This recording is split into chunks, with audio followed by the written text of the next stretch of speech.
खरं तर करत होता, काय नेमकं मनात आहे? उत्तर तर जिंकणारच, पण दक्षिणच्या पदाधिकाऱ्यांनी गेले अनेक दिवस जी वाढलेली दक्षिणमधली ताकद आहे त्याविषयी आज या ठिकाणी शक्ती प्रदर्शन करत एक प्रकारे दक्षिण पण शिवसेनेचा दाखवून दिलेला आहे. खऱ्या अर्थानं जर आपण पाहिलं तर दक्षिणचा शहरी भाग हा शिवसेनेचा पूर्वीचा जो मतदारसंघ आहे, शहर मतदारसंघ, त्यामध्ये येतोच, पूर्वीचा हा मतदार आहेच. आणि खऱ्या अर्थानं शहरातीलच कुटुंब वाढल्यामुळे नागरिक या ठिकाणी दक्षिणमध्ये जास्तीत संख्येनं राहायला आलेले आहेत, बाहेर राहायला आलेले आहेत. आणि दक्षिणचा ग्रामीण भाग देखील शिवसेनेला पूर्णपणे मानणार आहे. या देशाचे पंतप्रधान नरेंद्रभाई मोदी यांच्या नेतृत्वाखाली काम करत असताना राज्याचे मुख्यमंत्री एकनाथजी शिंदे साहेब, उपमुख्यमंत्री देवेंद्रजी फडणवीस साहेब, उपमुख्यमंत्री अजितदादा पवार साहेब यांच्या नेतृत्वाखाली राज्यामध्ये महायुती सत्तेवर येणार, यात हे सांगायला कुणाच्या ज्योतिषाची आता आवश्यकता नाही आहे. पण कोल्हापूर जिल्ह्यामध्ये शिवसेनेची वाढलेली ताकद ही निश्चितपणे मान्य करण्यायोग्य आहे. कारण लोकसभेला देखील सन्माननीय शाहू महाराजांचा विजय झाला, त्यांच्या व्यक्तिमत्वाचा विजय होता. पण दक्षिण आणि उत्तरमध्ये ह्या ठिकाणी उपस्थित असणाऱ्या सर्व पदाधिकाऱ्यांनी, शिवसैनिकांनी त्यांचं जे लीड पडणार होतं ते लीड थोपवण्यात यशस्वीपणा त्या ठिकाणी दाखवला होता. आणि म्हणून कोल्हापूर शहर, दक्षिण आणि शहर हे शिवसेनेचा बालेकिल्ला आहे. उत्तर तर जिंकणारच, दक्षिणचा आमदार देखील आम्ही ठरवणार. 1990 पासून शिवसेना उत्तर तर लढवतेच, शिवसेना 1990 पासून लोकसभा देखील लढवते. आणि ज्या ज्या वेळेला शिवसेनेला संधी मिळालेली आहे त्या वेळेला यातून विक्रमानं मतं शिवसेनेला मिळालेले आहेत. आणि ज्या ज्या वेळेला त्यांना संधी मिळालेली आहे त्या दोन्ही वेळेला त्यांना संधी त्या ठिकाणी निवडून येता आलेलं नाही आहे उत्तरमध्ये. आणि त्यामुळं या ठिकाणी वरिष्ठ योग्य तो निर्णय घेतील. पण निश्चितपणे देश बळकट करण्यासाठी, हिंदुत्वासाठी या ठिकाणी महायुती अभेद्य असेल. महायुतीमध्ये दुधामध्ये मिठाचा खडा पडू नये यासाठी आमचा निश्चित प्रयत्न असेल. खरं तर उत्तरमधनं कृष्णराज महाडिक उभा करण्याचा प्रयत्न सुरू आहे. नेमकं मिठाचा खडा कोण टाकतं काय वाटतं? नाही, मी आपल्याला लोकसभेच्या निवडणुकीच्या वेळी देखील प्रचाराची सुरुवात केली, त्यावेळेला देखील माझं हेच म्हणणं होतं की तत्कालीन शिवसेनेचे लोकसभेचे उमेदवार यांच्या विरोधात ज्या पद्धतीनं टीका टिप्पणी केली गेली त्यामुळं उमेदवाराला डॅमेज करण्याचा जो प्रयत्न केला गेला हा होऊ नये. कारण आम्ही सर्व सोडून आपल्यासोबत आलेलो आहोत हे देखील त्यांनी पाहिलं पाहिजे. या ठिकाणी हिंदुत्वासाठी आपण एकत्र आलेलो आहोत. शिवसेना प्रमुखांचे विचार, हिंदुत्व यासाठी आम्ही एकत्र आलेलो आहोत. असं असताना शिवसेनेच्या उमेदवारांना डॅमेज करणं हे थोडंसं चुकीचं आहे. पण हे वरिष्ठ लेवलवर काही होत नाही आहे. स्थानिक जर कोणी या पद्धतीनं वागत असेल तर निश्चितपणे स्थानिक पदाधिकाऱ्यांनी सर्वच पक्षाच्या, महायुतीच्या त्या ठिकाणी संयम ठेवला पाहिजे. निवडणुका येत असतात, जात असतात, वरिष्ठ निर्णय घेत असतात. मात्र मला खात्री आहे की उत्तर तर शिवसेनेचा आमदार असणार, पण दक्षिणेचा देखील आमदार शिवसैनिक ठरवतील. नाही, दक्षिणमध्ये जर आपण पाहिलं तर एकंदरीत शिवसेना ह्या पर्याय अतिशय चांगला आहे आजच्या या मेळाव्यावरून दिसते. कारण आमची चूक आहे, आजपर्यंत आम्ही दक्षिणमध्ये लक्ष घातलं नव्हतं. पण दक्षिणमधल्या नागरिकांचं, मतदारांचं एवढं भरभरून आम्हाला प्रेम मिळतंय ते लोकसभेमध्ये पण मी अनुभवलेलं आहे.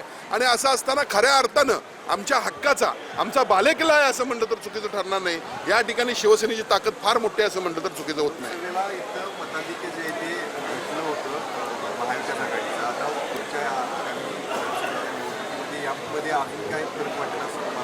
नाही, एक लक्षात घ्या, मी जसं म्हटलं की लोकसभेला 6,000चं मताधिक्य या मतदारसंघातून, दक्षिणमधून सन्माननीय खासदार श्रीमंत छत्रपती शाहू महाराज यांनी घेतलं होतं.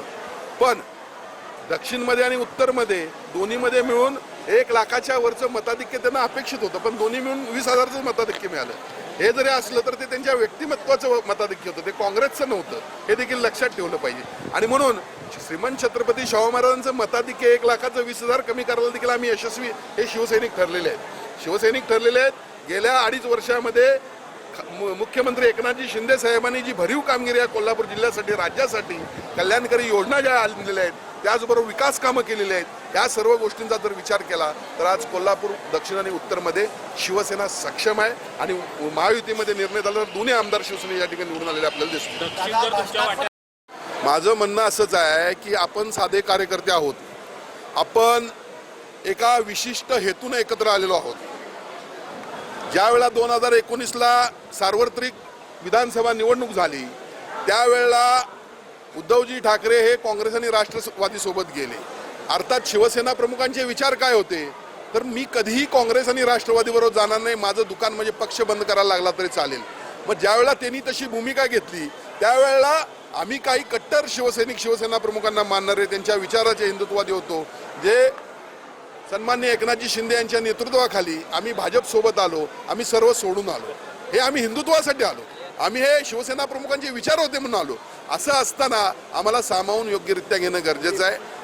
गेल्या काही दिवसामध्ये जर आपण पाहिलं तर ठीक आहे, लोकशाहीमध्ये प्रत्येकाला जागा मागण्याचा अधिकार आहे, पण मी यासाठीच म्हणतो की दुधामध्ये मिठाचा खडा का पडू नये, कितपत ती प्रक्रिया असावी हे देखील महत्त्वाचं आहे. या ठिकाणी लोकसभेला मी म्हटलं की आमच्या उमेदवाराला डॅमेज करण्याचा प्रयत्न झाला, त्यामुळे सीट गेली, असं होता कामा नये. आपल्याला पंतप्रधान नरेंद्रभाई मोदी यांच्या नेतृत्वाखाली या देशाला सक्षम करायचं आहे. इंडिया@47 या माध्यमातून देशाला महासत्ता पाण्याचं स्वप्न तिने आपल्याला दाखवलेलं आहे. आणि म्हणून महाराष्ट्राची देखील तेवढीच जबाबदारी आहे, महाराष्ट्रातल्या नेत्यांची देखील तेवढीच जबाबदारी आहे, महायुतीच्या नेत्यांची देखील तेवढीच जबाबदारी आहे. आणि म्हणून आम्ही सर्वजण या ठिकाणी सक्षम आहोत. आम्ही सर्वजण या ठिकाणी थोडं संयमानं राहिलं पाहिजे.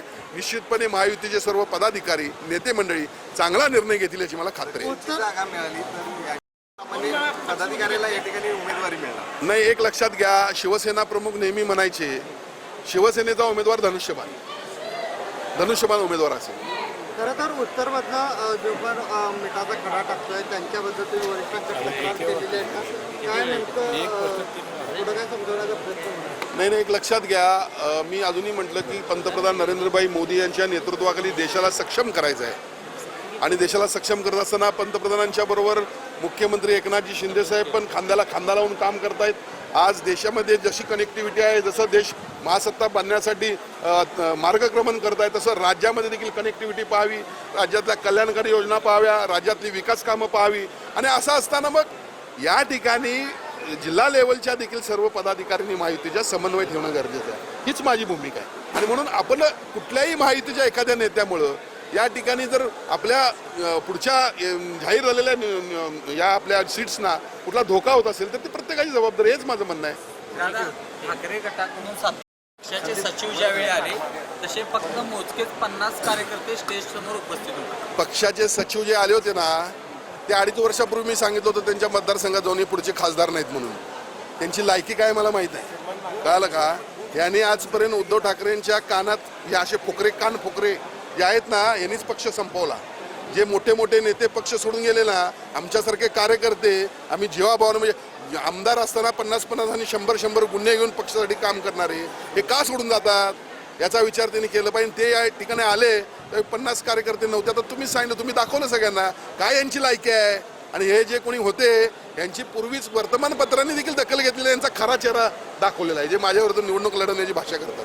काय लायकी आहे त्यांची? 10,000 आणि 5,000 रुपयाची पाकिटमारी करणारे आंदोलन करून हे नेते, त्यांना कोण मतदान देणार आहे? या ठिकाणी कोणी येऊन दे, शिवसेना सक्षम आहे, धनुष्यबाण त्यांना तोडवल्याशिवाय राहणार नाही.